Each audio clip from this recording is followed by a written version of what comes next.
session, I will be presenting both of my cars, point out the components, and maybe have a little bit of tingling along the way. Without further ado, on with the cars.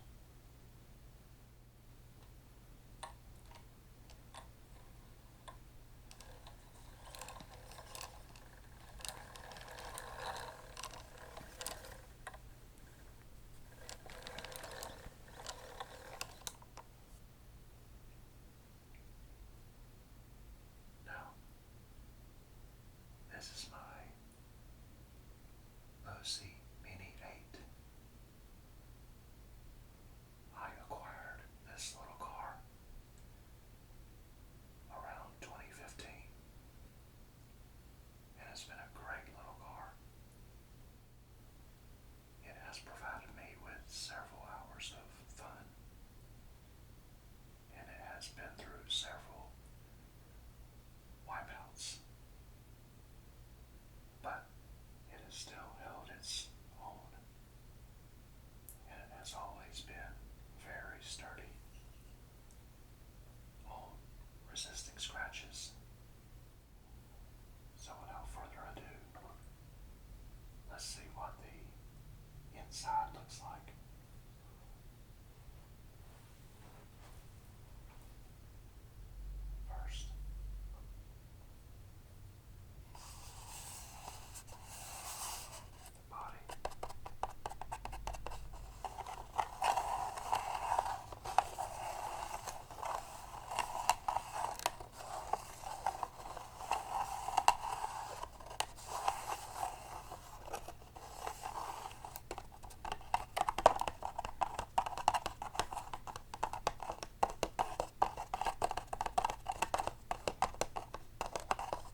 this is responsible for regulating the amount of power coming from the battery and going to the individual components on the car through these wires.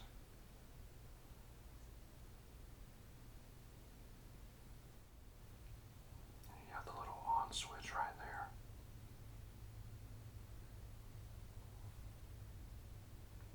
But if you notice, this is a heat sink.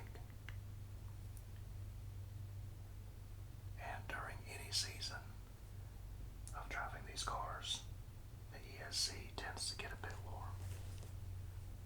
But if you ever drive one of these cars during summertime or springtime, these ESCs can get very hot, and that's why they have a heat sink on top of them, as this one has burned my finger a few times.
use the last known command and just keeps going.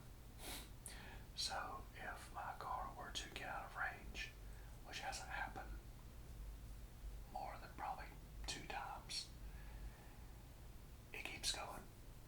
Now, thankfully, both times I didn't have the throttle all the way up, so it was fairly slow, but I had to run after it. So with that being said, that's a good thing to watch out for. Now, the next one is the servo.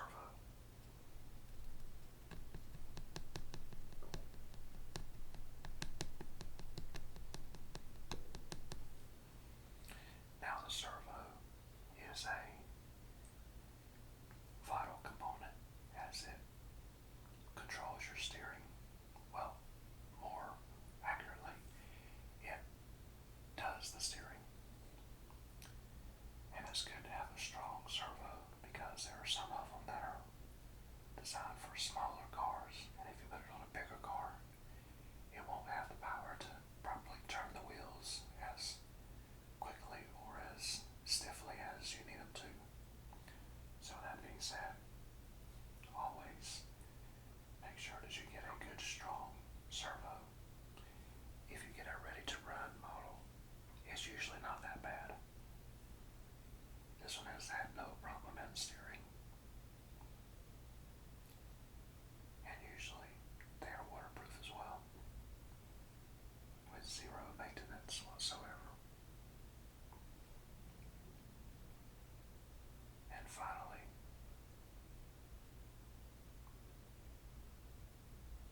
the motor.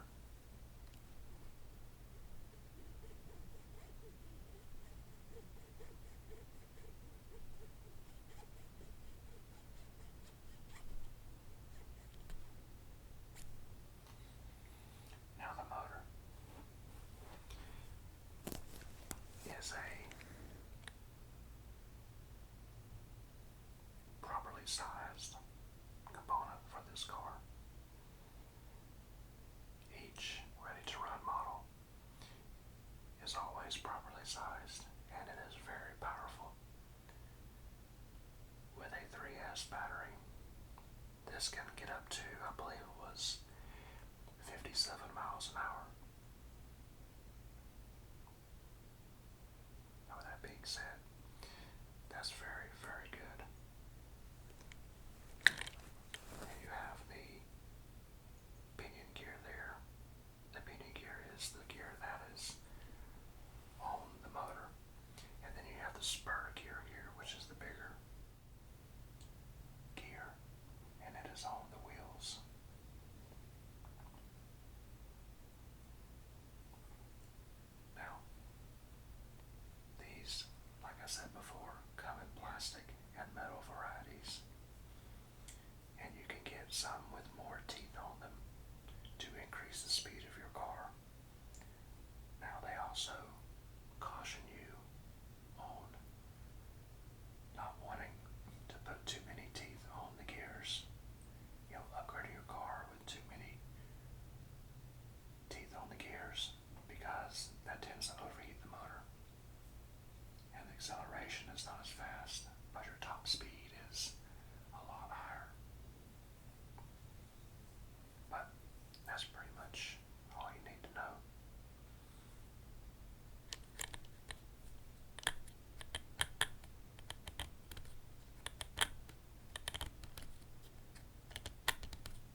it's also a little buggy, as with the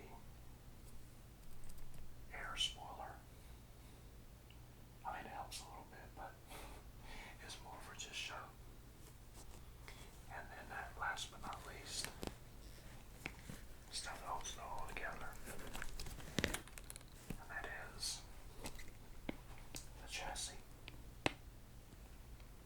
Now this chassis is metal, as you can see.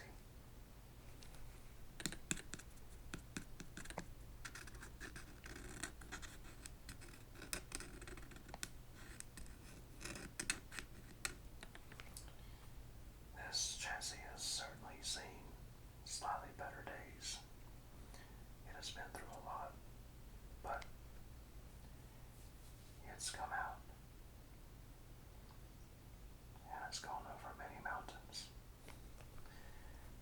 But it's been a champ and still as straight as the day it was made. Because sometimes some people drive their cars and jump them off of very tall heights, and when their car lands, it actually bends the chassis or the frame, and unless you can bend it back, you have to replace the frame, which is not too hard, but there you go. But anyway,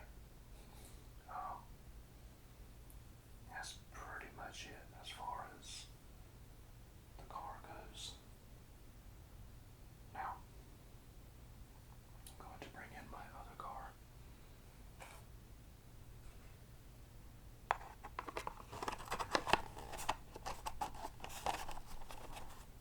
And we'll see how it compares to my Losi. Now, my Losi is a 1/14th scale, so it's small, but it's not too small. It's still big enough to drive outside with no problem. But let me go get my other car, which is a 1/10th scale. Oh, and one more thing. These cars are very light. This one weighs about probably 5 pounds, maybe. Oh, I almost forgot the remote. Now, this remote comes with the car. That's the great thing about a ready to run set. There is no setup. You just take it out of the box. Sometimes you have to buy the charger and the battery, but sometimes it comes with everything. But I'd always recommend buying a better charger. As far as the battery goes, batteries are usually pretty good. But yes, this is the remote. It's nothing special, but it gets the job done. Pretty much this is your, let's see.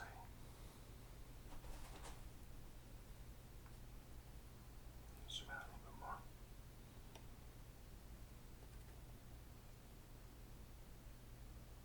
Yeah, so this is the steering trim.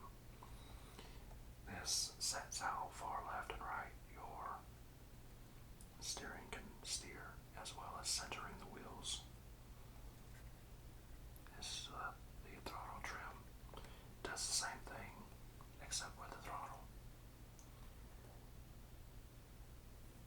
This right here is it's a stability control system, where if you set it to minimum, you have all the power in the throttle, as well as response from the steering. But the farther you turn it up, the less power you have from the throttle, and the less responsive the steering is. But it allows you to be more in control of the car and avoid crashing it. It's really a training setting. And then here's the on-off switch.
This is a big boy. Let me pan my camera up just a little bit here. There we go.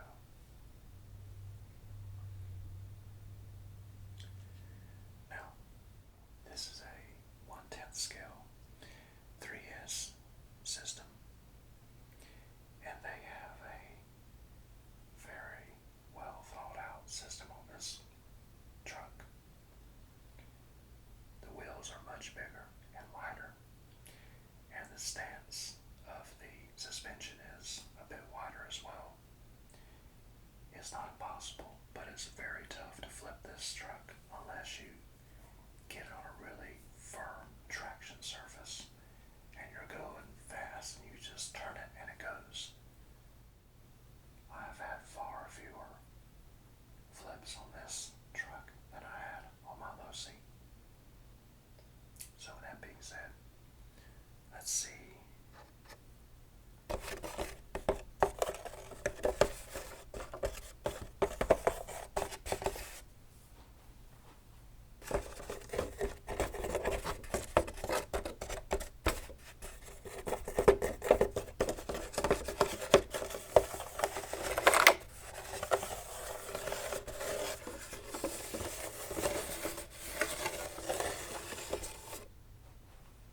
Okay, now this outer body has the same amount of durability as far as scratches and just overall wear and tear that my Lucy has. And for extra measure, there are these two protective rails on the top of the car. So if it does flip over and it skids along a hard surface such as a street, it won't scratch the paint job. And speaking of the body, this also has 4 clips that secure it to the frame. Now, I've taken the liberty of taking those off before because, as with the low seat, they are a little bit loud and they don't really serve much purpose other than when you're driving it. So, let's go ahead and lift off the body.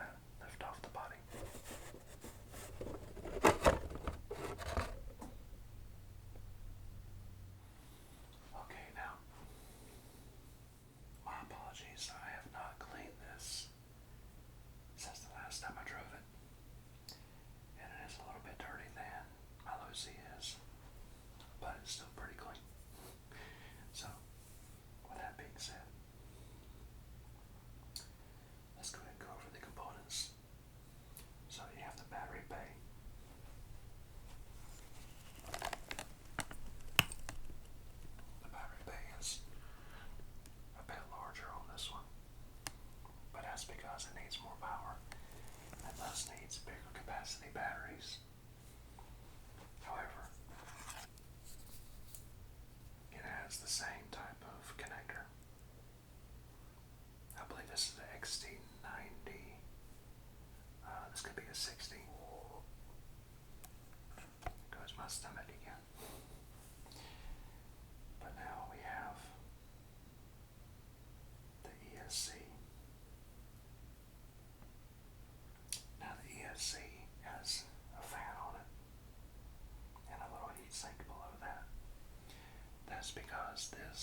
because this is a lot more weight and it has to really have the power to turn the wheels.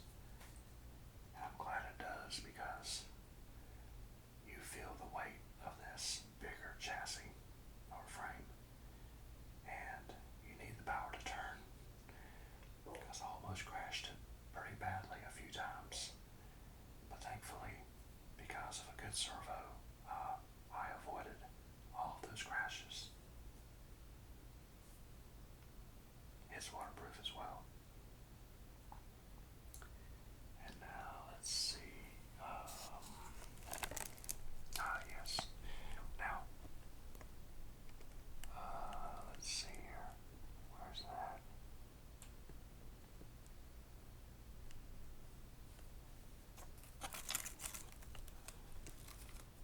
Okay.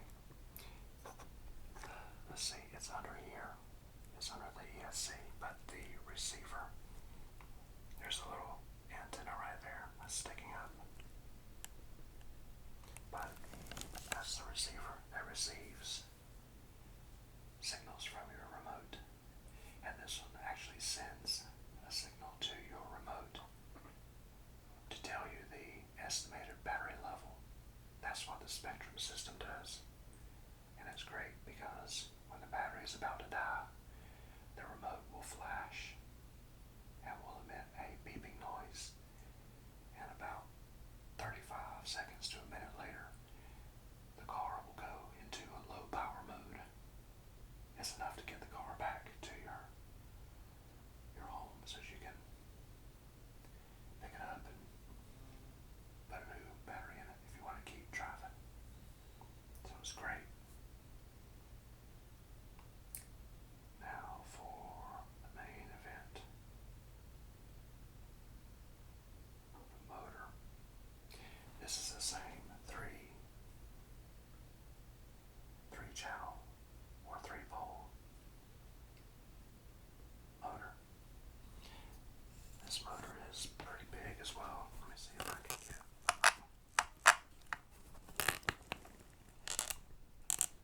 I can't really get it all that much. It's kind of down in there, but it has its own. Better thing out of the way. Okay, that's a fan. This is the heat sink. So yeah, this thing is pretty dang big. I'd say it's probably 1.5 inches across and about 4 inches long. So just to give you an estimation of how big it is. But it will get this car down the road. I haven't tried to exchange the gearing out yet, but as of right now, with a 3S battery, you can get up to, I believe, 46 miles an hour with no problem. And it actually stays pretty cool as well, thanks to the heat sink and the little fan. And of course, because of that big motor, this is the first car that I've seen that has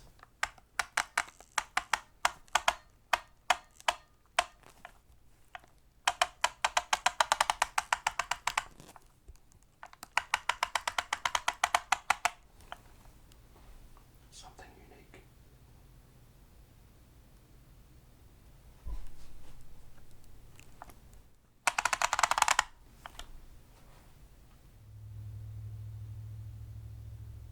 This one actually has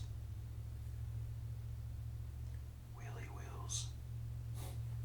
So when you pop a wheelie with this car, and you can, I believe it takes at least a 3S battery to do that though, because I have both a 2S and a 3S, and I can never get it to do it with a 2S.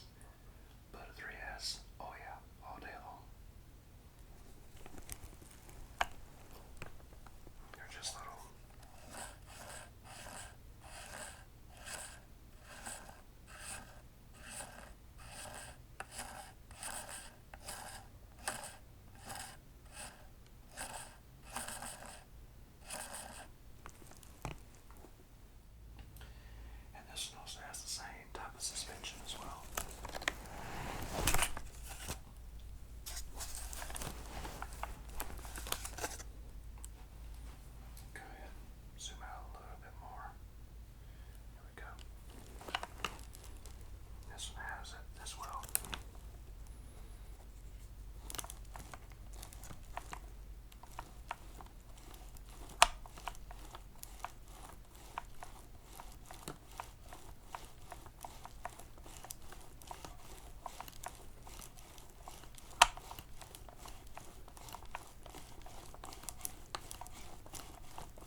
this is at least double. This is probably about 12 pounds. But it gets up and down the road pretty quick, and it's a lot of fun. Now, as far as pricing goes, these cars are usually on sale every holiday, and sometimes they'll have like a spring or summer clearance that you can pick these up for almost half price. This one was about $400, but that was back at the beginning of 2022, and my Losi was about $230. So, but my Arma did not come with a charger or a battery, so you had to figure that in as well. Now, finally for the remote. Okay, now this is the remote. Still pretty sleek. Forward and backward, backward and forward.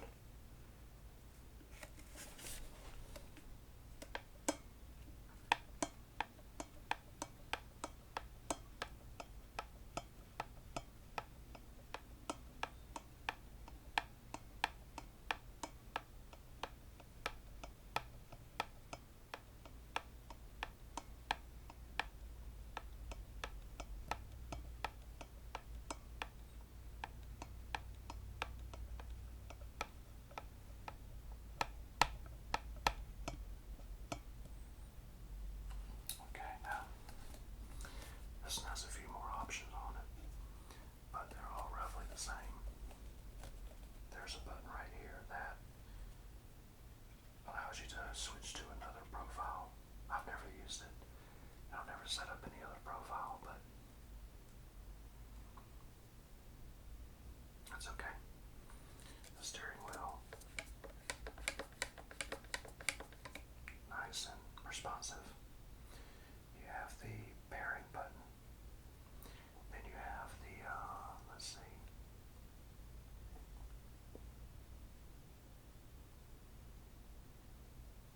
Yeah, this is the, this knob right here is for the stability control, as with the Losi. Then you have the brake rate. This is how much power the throttle has when you're backing up.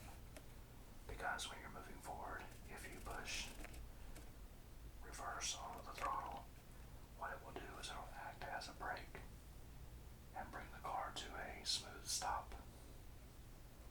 And this controls how much braking power that has. Then you have the steering trim and the throttle trim, which does the same thing as on the Losi. And then on top here, you have a few different things. So first, the bottom is the throttle limit. Well, actually the very bottom is the power indicator. On the next switch up is the throttle limit. It's to help limit how much power your throttle has, so you can get used to the speed of this truck. Very helpful. Next is the throttle direction, so you can swap how your throttle works. So if you push it, right now it's set to normal, but if you set it the other way, if you push forward, when that switch is flipped, it'll actually go backwards, and if you push backwards, it'll go frontwards. So it's just a swapper. And then you have the steering, which does the same thing except with the steering wheel. And then you have the battery, and then you have the battery level indicator. And that's very helpful because it tells you how much battery power you have left. I'll turn it on real quick.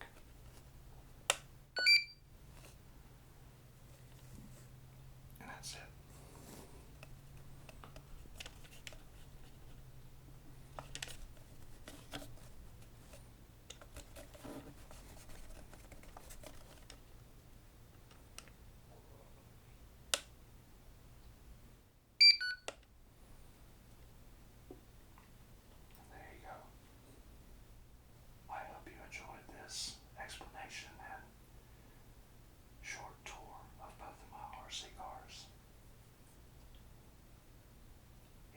to see